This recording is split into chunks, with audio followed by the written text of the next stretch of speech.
알면서도 되지 않는 게 있습니다. 바로 다이어트. 저도 이것저것 다이어트를 많이 시도해 봤는데요. 도대체 왜 살이 계속 찌는 건지, 늘어나는 살과 비례해 자존감은 점점 떨어지고 있었죠. 그렇다고 이렇게 평생 살 수는 없었습니다.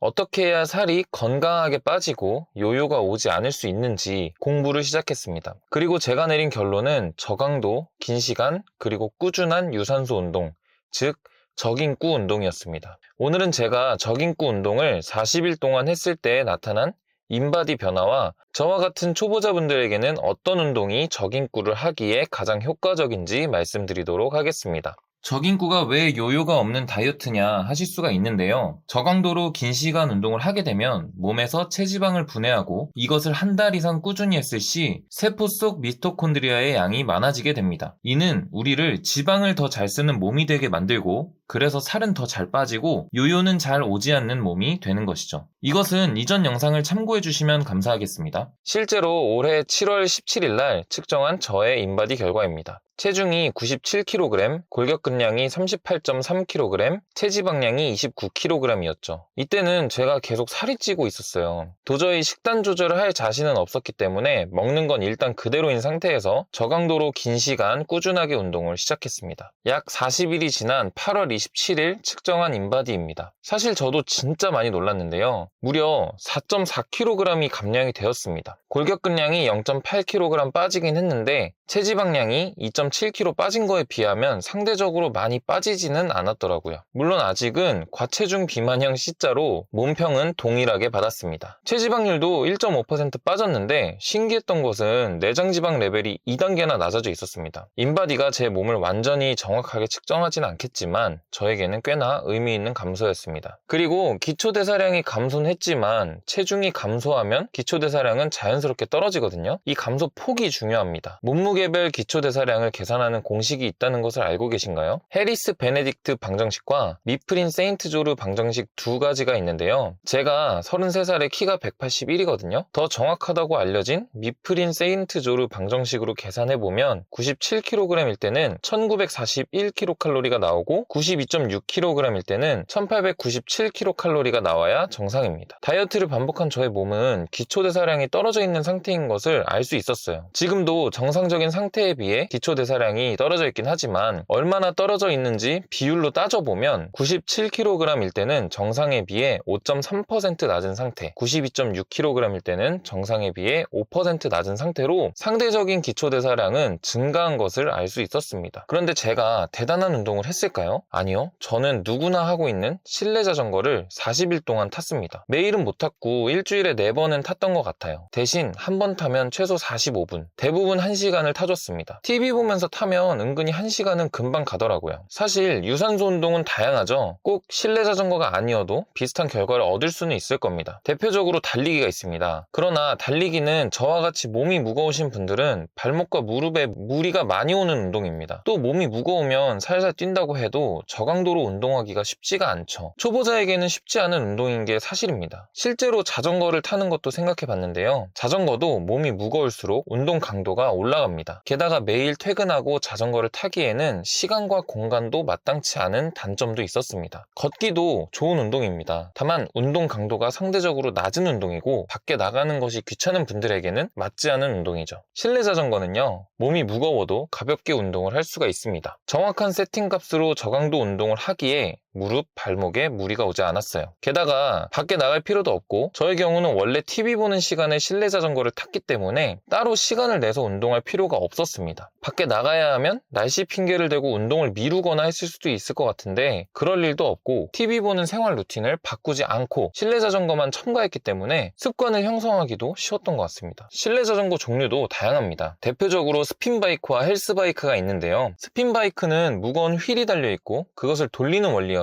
저강도 운동에는 적합한 운동이 아닙니다. 저강도로 운동을 하기에는 헬스바이크가 적합하죠. 헬스바이크는 좌식과 입식으로 나뉘는데요. 코어에 힘이 좀 부족하신 분들은 편안하게 앉아서 하는 좌식 헬스바이크가 적절하겠지만 웬만하신 분들은 코어 밸런스도 잡아줄 수 있는 입식 헬스바이크를 타시는 게 좋을 것 같다고 생각이 듭니다. 입식이 가성비도 좋은 편입니다. 저는 입식 헬스바이크 중에서 쇼리 엑스바이크 E3 메타 모델을 사서 운동을 했는데요. 지금은 오래돼서 집에 없지만 예전에 예전에도 쇼리 실내 자전거를 구매한 적이 있었거든요. 근데 그때 품질이 괜찮았어서 이번에도 쇼리 실내 자전거를 구매하게 됐습니다. 저렴하게 중국 제품 샀다가 하루 만에 페달 박살났다는 분 얘기도 있고 보증된 제품으로 구매하자는 생각이 들었습니다. 찾아보니 제가 가장 중요하게 생각하는 등받이도 있고 밝은 색상에 디자인이 다른 실내 자전거에 비해서 예쁘다는 생각이 들었습니다. 그리고 운동을 하시면서 저강도가 익숙해지시면 점진적으로 운동 강도를 높여주셔야 효과가 좋은데요. 갑자기 운동 강도가 높아지면 무리가 올 수도 있습니다. 그런데 이 모델은 운동 강도를 14단계로 세분화해놔서 점진적으로 운동 강도를 높여가면서 운동하기에도 좋아 보였습니다. 실제로 구매해서 보니 디자인이 진짜 만족스럽긴 했습니다. 집에도 잘 어울렸고요. 실제로 타보니 쿠션감도 좋고 역시 등받이가 있다 보니 중간중간 기대주면서 허리의 부담을 덜어줄 수가 있기 때문에 좀 더 긴 시간 동안 탈 수가 있었습니다. 등받이가 없으면 생각보다 허리에 무리가 가서 긴 시간 타는 게 힘이 들어요. 제가 키가 181인데 제 키에도 사이즈가 맞고 155cm인 분들도 탈 수 있다고 되어 있으니까 사이즈가 안 맞을 걱정은 안 하셔도 될 것 같습니다. 마그넷 휠 방식이어서 무소음이라고 되어 있는데 실제로 타보면 소음이 거의 없다고 보시면 돼요. 그리고 이 모델을 선택한 마지막 이유, 바로 앱 연동 블루투스가 내장이 되어 있다는 것입니다. 따로 구매하는 것보다 2만원 정도 싸게 앱 연동을 할 수가 있어서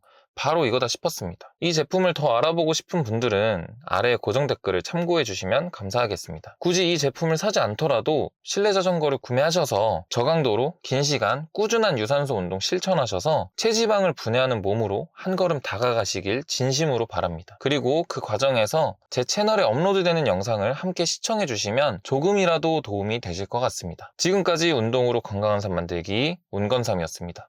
감사합니다.